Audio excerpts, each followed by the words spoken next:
Hello friends, welcome to அசியம் தோசியம். இன்றைக்கி நம்ம சேனலில் சில்லி சிக்கன் பொடி எப்படி செய்கிறதுன்னு பார்க்கலாங்க. அதை வச்சு நான் இன்றைக்கி காலிஃப்ளவர் சில்லி செஞ்சுருக்கேன். வாங்க எப்படி செய்கிறதுன்னு பார்க்கலாம்.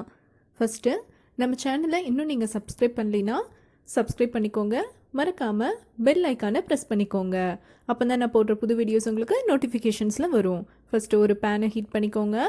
அதில் 2 ஸ்பூன் அளவு வரமல்லி சேர்த்துக்கோங்க. சேர்த்துட்டு நம்ம நல்லா ட்ரை ரோஸ்ட் பண்ணிக்கலாங்க. லேசாக கலர் மாற ஆரம்பிக்கும். அப்போ நம்ம ஒரு பிளேட்டுக்கு மாற்றிக்கலாம். நல்லா ரோஸ்ட் ஆயிடுச்சு. இப்போ நான் பிளேட்டுக்கு மாற்றிக்கிறேங்க.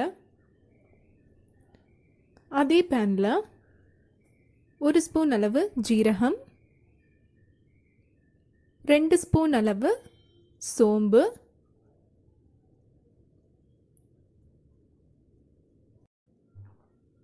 கூடவே 1 ஸ்பூன் அளவு மிளகு சேர்த்துக்கலாம்.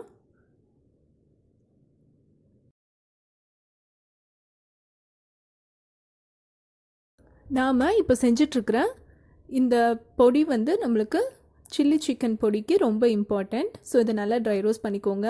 3 கிராம்பு சேர்த்துக்கிறேங்க. கூடவே ஒரு பட்டை நல்லா இந்த மாதிரி உடச்சி சேர்த்துக்கிறேன். அதையும் சேர்த்துட்டு நல்லா வறுத்து வச்சுக்கோங்க. உங்ககிட்ட பூண்டு பொடி, இஞ்சி பொடி இருந்ததுன்னா நீங்கள் அதை சேர்த்துக்கலாம். அப்படி இல்லைன்னா நான் இஞ்சி பூண்டை இந்த மாதிரி க்ரஷ் பண்ணி கொஞ்சம் வெயிலில் காய வச்சு எடுத்து வச்சுருக்கேங்க. அதை சேர்த்து நல்லா வணக்கிக்கிறேன். நம்ம ட்ரையாக அப்படியே போட்டோன்னா அது பேஸ்ட் மாதிரி ஆகிடும், நம்மளுக்கு பொடி கிடைக்காது. அதனால் கொஞ்சம் வெயிலில் வச்சு காஞ்சக்கப்புறம் நீங்கள் இதில் சேர்த்து நல்லா வறுத்துக்கோங்க. நல்லா வறுப்பட்டுருச்சுங்க. நம்ம ஏற்கனவே வறுத்து வச்சுருக்கிற வரமல்லி கூட சேர்த்துக்கலாம். இப்போது இது எல்லாமே நல்லா ஆறட்டும். ஆறினதும் நம்ம நல்லா பவுடர் பண்ணி எடுத்துக்கலாம்.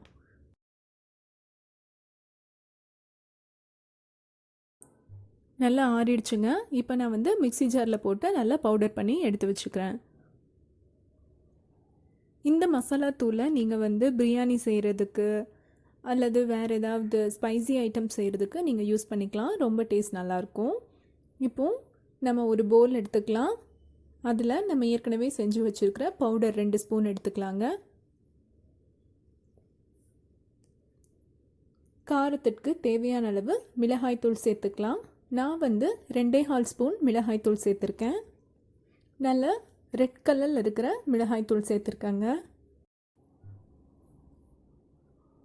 தேவையான அளவு உப்பு சேர்த்துக்கலாம். கூடவே ஒரு 1/4 ஸ்பூன் அளவு மஞ்சள் தூள் சேர்த்துக்கலாங்க.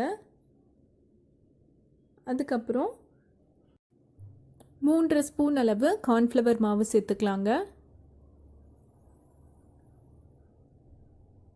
கூடவே 1 ஸ்பூன் அளவு அரிசி மாவு அதையும் சேர்த்துட்டு நம்ம நல்லா கலந்து விட்டுக்கலாம். நான் இன்றைக்கி எந்த ஃபுட் கலரும் ஆட் பண்ணல. உங்களுக்கு நல்ல கலர் கொஞ்சம் டார்க் ரெட்டிஷ் கலரில் வேணும் அப்படின்னா நீங்கள் இந்த டைமில் red colour food colour add பண்ணிக்கோங்க. இது எல்லாமே நம்ம வீட்டில் இருக்கக்கூடிய இன்க்ரீடியன்ஸை வச்சு செய்கிறது தாங்க. ரொம்ப உங்களுக்கு ஈஸி. இந்த மாதிரி நீங்கள் செஞ்சு ஸ்டோர் பண்ணி வச்சிட்டிங்கன்னா நீங்கள் எப்பப்போ சில்லி சிக்கனோ இல்லை சில்லி வெரைட்டிஸ் போடும்போது நீங்கள் யூஸ் பண்ணிக்கலாம். நம்மளோட சில்லி சிக்கன் பொடி ரெடி. இன்றைக்கி நான் காலிஃப்ளவர் வச்சு சில்லி செய்ய போகிறேன். புரட்டாசி மாதம், அதனால் காலிஃப்ளவர் தான். ஃபஸ்ட்டு தண்ணி ஹீட் பண்ணிக்கலாங்க. அதில் கொஞ்சமாக உப்பு சேர்த்துக்கிறேன். தண்ணி லேசாக சூடானதும் நான் அதில் காலிஃப்ளவர் சேர்த்து கொதிக்க விட போகிறேங்க. இது ரொம்ப நேரம் கொதிக்கணும் அப்படின்னு அவசியம் இல்லை. ரொம்ப நேரம் கொதிக்க விட்டிங்கன்னா உங்களுக்கு சில்லி பர்ஃபெக்டாக வராது. ஜஸ்ட் ஒரு 4 மினிட்ஸ்க்குள்ளே நீங்கள் அதை எடுத்துடலாம். இப்போ 4 நிமிஷம் ஆச்சு. நான் நல்லா தண்ணியை வடிகட்டி இந்த மாதிரி எடுத்து வச்சுருக்கிறேன். ஒரு பவுலில் தேவையான அளவு நம்ம ப்ரிப்பேர் பண்ணி வச்சுருக்கிற சில்லி மசாலாவை ஆட் பண்ணிக்கலாம். நம்ம ஏற்கனவே இந்த மசாலாவில் உப்பு சேர்த்துருக்கோம். அது போக காலிஃப்ளவர் வேக வைக்கும்போது கொஞ்சோண்டு உப்பு சேர்த்துருந்தோம். அதனால் நீங்கள் மறுபடியும் உப்பு சேர்க்க தேவையில்லை. எண்ணெய் காய வச்சுக்கோங்க. எண்ணெய் லேசாக சூடானதும் அதிலிருந்து ஒரு 2 ஸ்பூன் அளவு எண்ணெய் எடுத்து நம்ம மசாலாவில் ஆட் பண்ணிக்கலாம். நல்லா பிசைஞ்சு விட்டுக்கோங்க.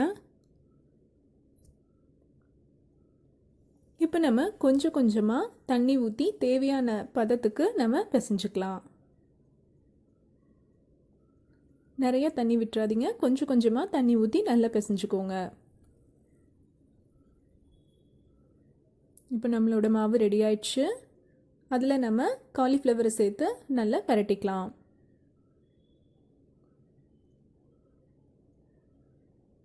பாருங்கள், நல்ல மசாலா வந்து எல்லா பக்கமும் நல்லா கோட் ஆகணும். அந்த மாதிரி நல்லா கோட் பண்ணிக்கோங்க.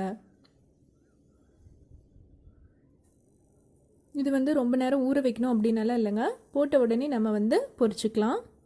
இப்போ எண்ணெய் சூடாயிடுச்சு, நம்ம மசாலாவில் சேர்த்து வச்சுருந்த காலிஃப்ளவரை போட்டு பொரிச்சுக்கலாம்.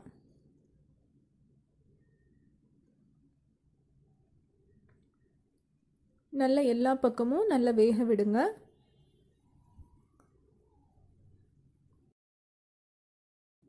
காலிஃப்ளவரை உள்ளே போட்ட உடனே நம்ம வந்து கிளறக்கூடாது. கொஞ்ச நேரம் வெயிட் பண்ணிவிட்டு நம்ம கிளறி விட்டுக்கலாங்க. பாருங்கள், இப்போ நான் கிளறி விடுறேன். கீழே எங்கேயுமே வந்து மசாலா பிரிஞ்சு வரல. காலிஃப்ளவரில் நல்ல மசாலா ஒட்டியிருக்கு. நல்ல கிறிஸ்பியான காலிஃப்ளவர் சில்லி ரெடி. பாருங்கள், இதே உங்களுக்கு வந்து நல்ல ரெட்டிஷ் கலரில் வந்திருக்கு. இன்னும் உங்களுக்கு ரொம்ப டார்க்காக வரணும் அப்படின்னா நீங்கள் வேணால் காஷ்மீரி சில்லி பவுடர் கொஞ்சமாக ஆட் பண்ணிக்கோங்க. உங்களுக்கு இந்த ரெசிபி பிடிக்கும்னு நினைக்கிறேன். பிடிச்சிருந்தா லைக் பண்ணுங்கள், ஷேர் பண்ணுங்கள். மறக்காமல் நம்ம ஆசியம் தோசியம் சேனலை சப்ஸ்கிரைப் பண்ணுங்கள். தேங்க்யூ ஃபார் வாட்சிங். பாய்.